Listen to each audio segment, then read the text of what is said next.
आगमन के तीसरे रविवार में हम आनंद पर मनन और चिंतन करते हैं। आनंद मानव जीवन की एक स्थिति है। मानव जीवन में ईश्वरीय उपस्थिति का प्रमाण है। कृपा की दशा में जीने की अवस्था है। हम सब जीवन में आनंद प्राप्त करना चाहते हैं। आनंद की अनुभूति हमें कब होती है? जब हमारे मन का होता है, हमें आनंद की अनुभूति होती है। जैसे प्रियजन के मिलन से, जीवन में कुछ हासिल होने से, सफलता की प्राप्ति से, धन की प्राप्ति से, अपने मन का होने से हमें आनंद की अनुभूति होती है, जो शांति, प्रेम, आशा, विश्वास, दया जैसे सद्गुणों में व्यक्त होते हैं। जब हमारे मन का नहीं होता तो हमें दुख की अनुभूति होती है। आशा के अनुकूल परिणाम नहीं मिलने से दुख की अनुभूति होती है, जो कभी क्रोध, ईर्ष्या, लोभ, असंतुष्टि जैसे विकारों में व्यक्त होती है।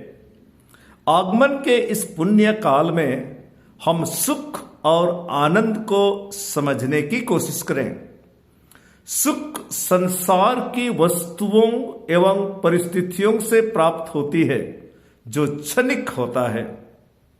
आनंद आंतरिक है। यह जीवन में सकारात्मक बदलाव में, नए स्वभाव के धारण में, विचारों की शुद्धि में, जीवन की पवित्रता में अनुभव की जा सकती है।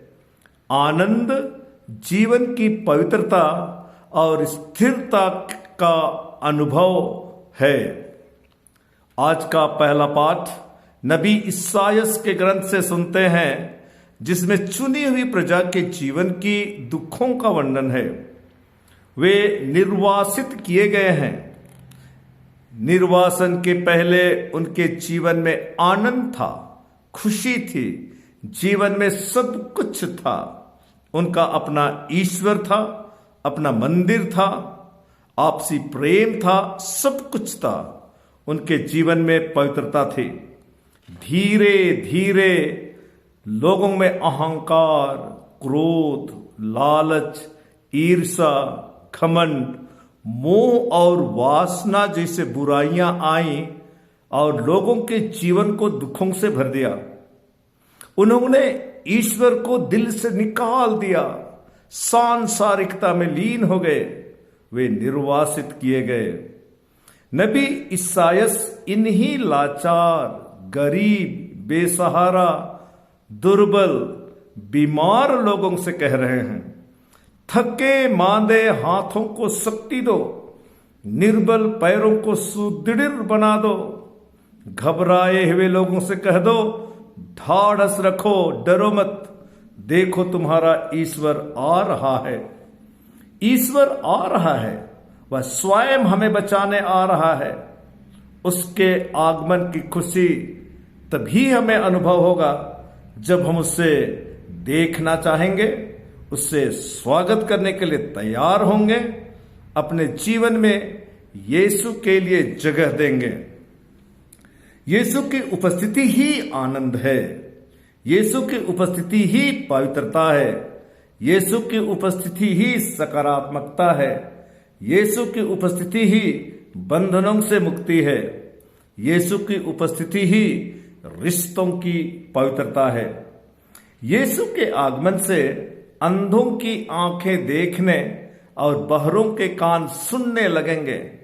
लंगड़ा हिरन की तरह छलांग भरेगा और गूंगे की जीभ आनंद का गीत गाएगी।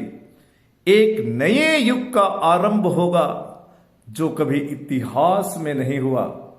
सब ओर आनंद ही आनंद छा जाएगा। आनंद प्राप्त करने का मार्ग क्या है? पहला, पश्चाताप का मार्ग। पश्चाताप का मार्ग यानी अपने जीवन का अवलोकन करना और यह पता लगाना कि मेरे जीवन में कौन सी स्थिति आदत और विचार हैं जो मुझे प्रभु से अलग करती हैं, जीवन के आनंद को छीन लेती है। अहंकार, क्रोध, लोभ, आलस्य, ईर्ष्या, नशापान, अपवित्र रिश्ते, ये जीवन की ऐसी स्थितियां हैं जो हमें प्रभु से अलग करती हैं और हमारे जीवन के आनंद को छीन लेती हैं। इन कमजोरियों को जानना और इनके लिए पश्चाताप करना और उन्हें छोड़ने का पक्का मतलब बांधना। दूसरा, मेल मिलाप का मार्ग।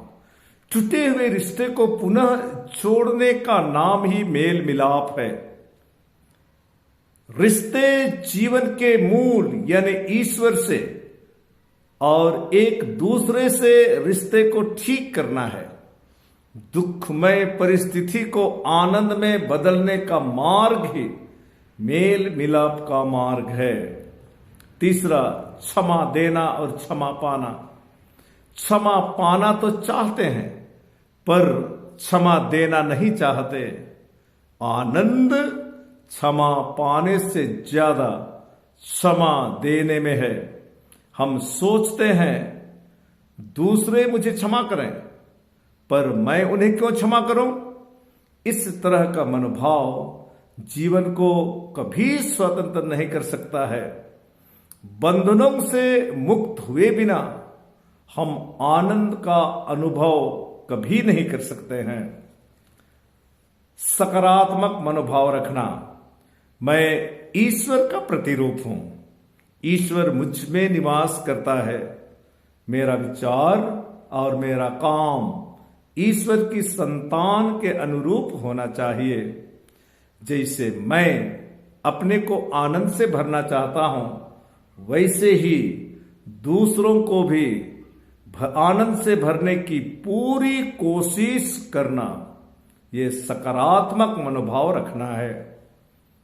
आगमन के इस पुण्य काल में प्रभु हमें इस तरह का नए मनोभाव धारण करने की कृपा और आशीष प्रदान करे।